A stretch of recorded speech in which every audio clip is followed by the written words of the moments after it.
It's usually only at the tail end of a console generation where you can really get a solid feel for how that console's library turned out. Usually the goal of every console's library is to have something for everyone, from driving games for racing fans, first-person shooters, RPGs, fighting games, and everything in between.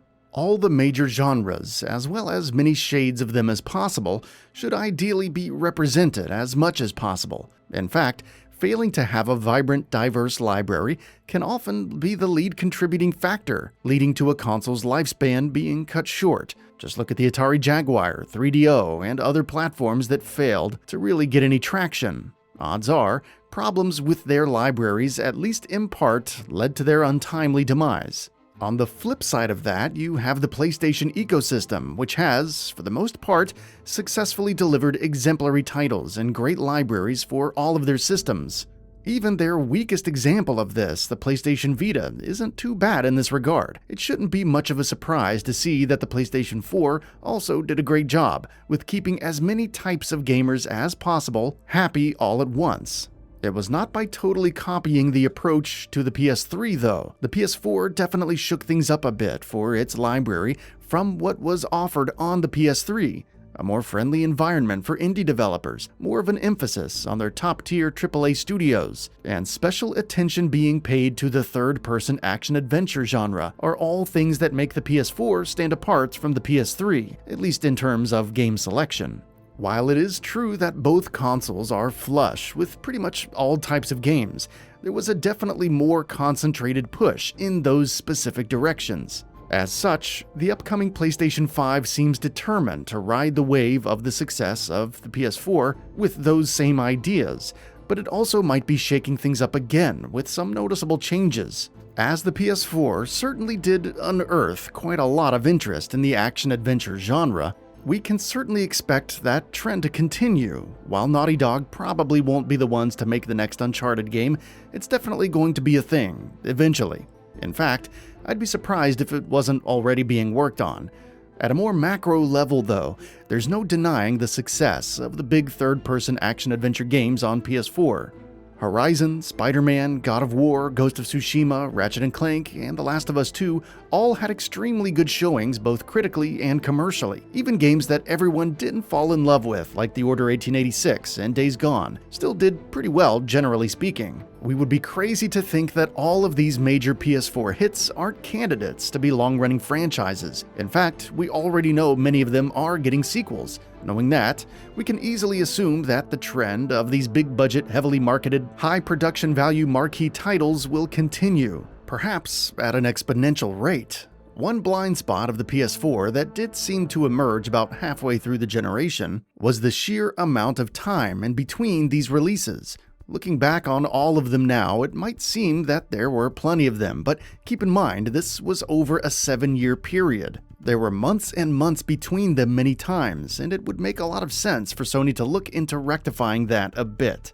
There's a lot of room between flooding the market and how PlayStation rolled out their first-party exclusives, and I think Sony will probably take a couple of major steps towards keeping a steadier, meatier stream of these sorts of games in the next generation. As games are taking longer and longer to develop, this will likely be addressed through additional studio acquisitions, like the fairly recent addition of Insomniac to the PlayStation family. The fact that Microsoft will soon be seeing the fruits of their acquisition spree from a couple years ago also probably adds fuel to the fire under Sony to keep ahead of them in this area. This is a good thing for those of us who stick around on PlayStation for those big exclusive games. One thing that Sony's first-party studios have shown us over the last decade or so is that they don't tend to like doing the same thing over and over to no end.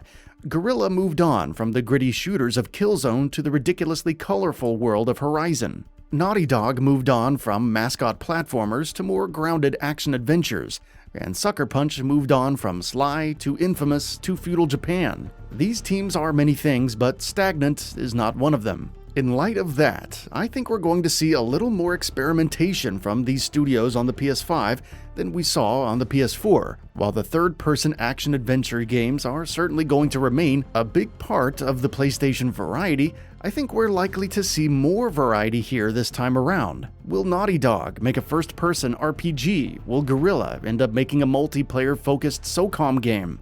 I can't say for sure at this point, but we are likely going to see a few rolls of the dice here and there this time around.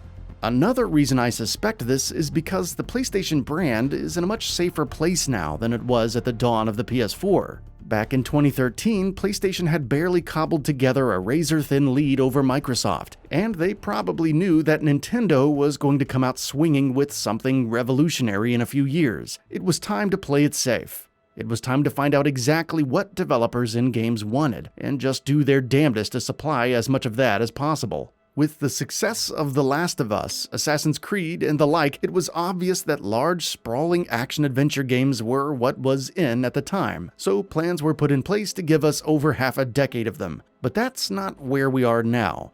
Sony, on top of raking in record profits multiple years in a row, has also cut costs by dropping their laptop division, simplifying their TV department, and other decisions that have put them in a very comfortable position financially. If there's ever a time to experiment and try out new things, it's now, when calculated risks are least offensive and occasional failures are most bearable. It's somewhat similar to where Sony was at the tail end of the PS2, which was a nice time, as we saw lots of interesting experimental games end up on the PS3 and Vita as a result.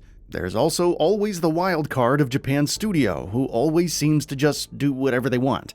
That's a studio we should all be very interested to hear from soon. They are completely unpredictable, and this is a perfect era for them to really stretch their legs. With Guerrilla hiring more seasoned designers from the multiplayer world, and PlayStation getting lots of new, interesting multiplayer games like Godfall and Destruction All-Stars on the PS5, it's also pretty apparent that Sony wants at least a couple big multiplayer hits in their ecosystem. This is something they've wanted for a long time, and have come pretty close with Killzone and SOCOM games, but never quite struck the level of pay dirt that Microsoft did with Halo.